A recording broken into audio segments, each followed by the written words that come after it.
Hi guys, AR Malik here. In this video, I will tell you how to turn off auto call recordings.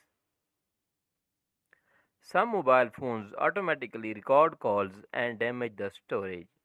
Let's go to the video. Open up your mobile phone calls here. You can see settings option in top right corner. Click here.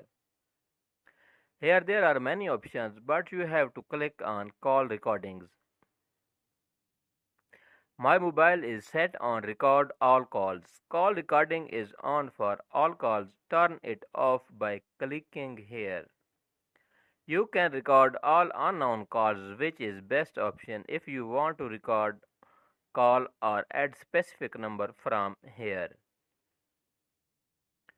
You have to click on this plus icon and dial a number on which you want to record a call.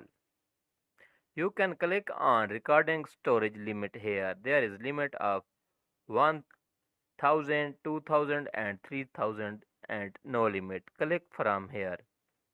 Now click on check your all call recordings. Here is the history of your all call recordings.